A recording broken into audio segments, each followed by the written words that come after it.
Imaginez, un instant, un lieu où la terre elle-même semble toucher le ciel. Un endroit où la volonté humaine a défié les lois de la nature et de la gravité.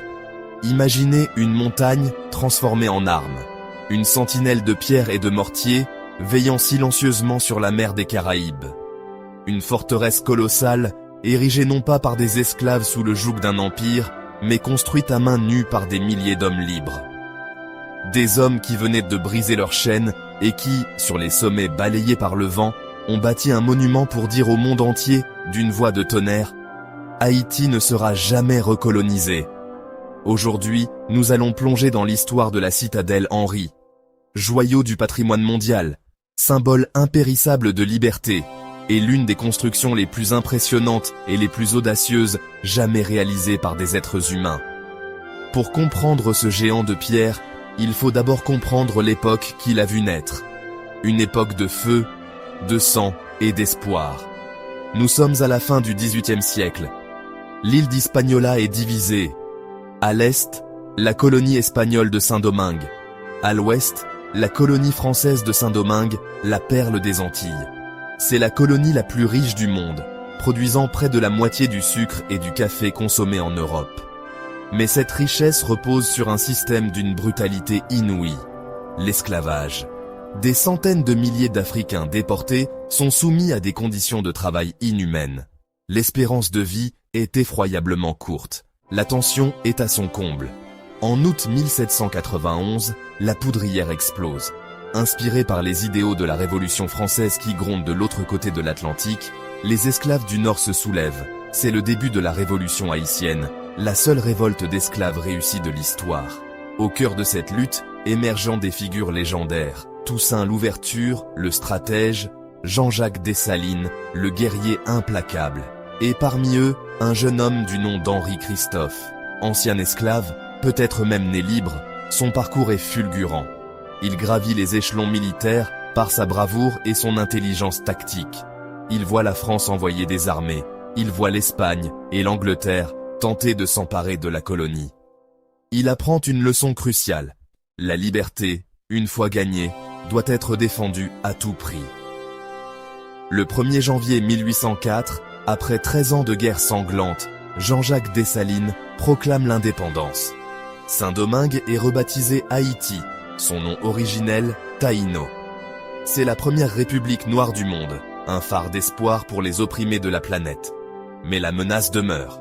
La France, humiliée, n'a pas dit son dernier mot. Napoléon, maître de l'Europe, ne pardonnera jamais cette défaite. Après l'assassinat de Dessalines, en 1806, le pays se fracture. Au sud, une république dirigée par Alexandre Pétion.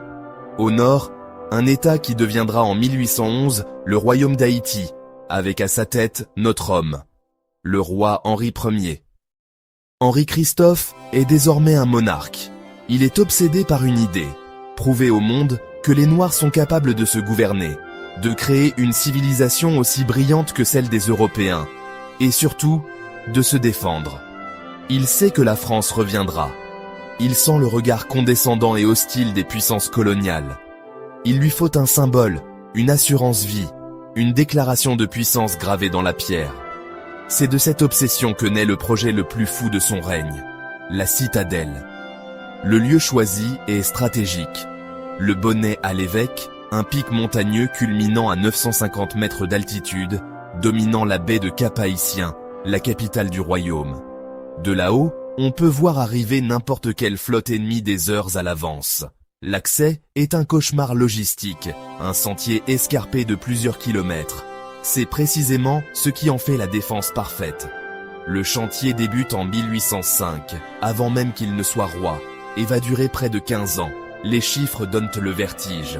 20 000 hommes, anciens soldats, anciens esclaves, désormais citoyens du royaume, sont mobilisés. Pas de machines modernes, pas de grues, pas de routes. Tout est fait à la force des bras. Imaginez ces chaînes humaines s'étirant sur des kilomètres, se passant de main en main des blocs de pierre pesant plusieurs tonnes. Imaginez le son des marteaux et des burins résonnant dans la montagne, du lever au coucher du soleil. Imaginez la sueur, l'effort surhumain pour hisser non seulement les matériaux de construction, mais aussi des centaines de canons, car la citadelle est avant tout une machine de guerre. Henri-Christophe y fait entreposer 365 canons de calibres variés, la plupart récupérés sur les navires ennemis ou achetés à l'étranger. Un canon pour chaque jour de l'année. Des dizaines de milliers de boulets sont empilés en pyramide parfaite, attendant un ennemi qui n'osera jamais venir. L'intérieur est un labyrinthe conçu pour l'autosuffisance. D'immenses citernes pouvaient stocker assez d'eau pour faire vivre 5000 personnes pendant 1 an. Des entrepôts étaient remplis de vivres. Il y avait des cachots, une poudrière, des quartiers pour la garnison, et même un palais pour la famille royale et le gouvernement, au cas où il faudrait se replier. La citadelle n'était pas une simple forteresse, c'était une arche de Noé, conçue pour permettre à la nation haïtienne de survivre à un déluge de feu et d'acier. Mais au-delà de sa fonction militaire, la citadelle est un manifeste politique. Chaque pierre est une affirmation. Sa proue, qui pointe vers le nord, semble défier l'océan et les anciennes puissances coloniales. Sa taille monumentale, rivalisant avec les plus grandes forteresses d'Europe, était un message clair. Nous sommes vos égaux. Nous bâtissons pour l'éternité. Une construction d'une telle ampleur, née d'une volonté si farouche, ne pouvait qu'engendrer ses propres mythes et légendes. La citadelle est un lieu hanté par l'histoire, et son histoire est pleine de zones d'ombre. Le premier mystère est celui de son mortier. La légende raconte que pour rendre la structure indestructible, le sang de taureau sacrifié lors de cérémonies vaudou fut mélangé à la chaux. Certains vont plus loin, murmurant que le sang des ouvriers morts accidentellement sur le chantier y fut aussi incorporé, liant à jamais leurs esprits à la forteresse qu'ils ont aidé à bâtir. Si les analyses modernes n'ont pas confirmé cette macabre recette, la légende persiste, témoignant du caractère sacré et sacrificiel de cette construction dans l'imaginaire haïtien. Le deuxième mystère entoure la mort du roi lui-même. En 1820, alors que son pouvoir autoritaire est de plus en plus contesté, Henri-Christophe est frappé par une attaque cérébrale qui le laisse partiellement paralysé. La rébellion gronde. Conscient que sa fin est proche et refusant de tomber aux mains de ses ennemis, le roi se retire dans ses appartements, au palais sans souci, au pied de la montagne. La légende, tenace, veut qu'il se soit tiré une balle dans le cœur. Mais pas n'importe quelle balle, une balle en or. Un dernier acte de majesté, un suicide royal pour échapper à l'indignité de la capture. Après sa mort, ses fidèles, pour protéger sa dépouille de toute profanation, l'auraient transporté en secret jusqu'à la citadelle et l'auraient inhumé dans un bastion, la recouvrant de chaux vives. Son tombeau se trouve aujourd'hui encore au cœur de sa création, le roi et sa forteresse unis pour l'éternité. Enfin, le mystère le plus fascinant est celui des tunnels. On raconte qu'un réseau de galeries souterraines secrètes relierait la citadelle au palais sans souci, situé plusieurs kilomètres en contrebas. Une voie d'évasion ultime pour le roi et sa cour. Aucun de ces tunnels n'a jamais été formellement découvert. S'agit-il d'une pure invention, d'un projet jamais achevé, ou les secrets de la montagne sont-ils simplement bien gardés?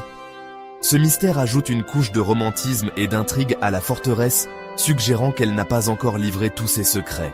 Après la mort de Christophe et la réunification d'Haïti, la citadelle perd sa fonction stratégique immédiate. L'invasion française tant redoutée n'aura jamais lieu. La forteresse sombre lentement dans un relatif oubli, bravant les tremblements de terre et les ouragans, témoins silencieux de l'histoire mouvementée du pays. Il faudra attendre le XXe siècle pour que le monde redécouvre ce chef-d'œuvre. En 1982, l'UNESCO reconnaît son importance exceptionnelle et l'inscrit, avec le palais sans souci et les bâtiments des Ramiers, sur la liste du patrimoine mondial de l'humanité. Cette reconnaissance internationale consacre la citadelle non plus seulement comme un symbole haïtien, mais comme un trésor appartenant à l'humanité tout entière. C'est la reconnaissance que l'audace d'Henri-Christophe et le sacrifice de son peuple ont une portée universelle. Aujourd'hui, la citadelle Henri est la destination touristique la plus célèbre d'Haïti. Y accéder reste une aventure. Après un trajet en voiture jusqu'au village de Milo, les visiteurs peuvent monter à cheval ou à pied par le même sentier escarpé qu'empruntèrent les bâtisseurs il y a 2 siècles. L'effort est récompensé par une vue à couper le souffle. Par temps clair, on peut voir la ville de Cap-Haïtien et l'océan Atlantique s'étendre à l'horizon. On peut sentir le vent de l'histoire souffler entre les murailles.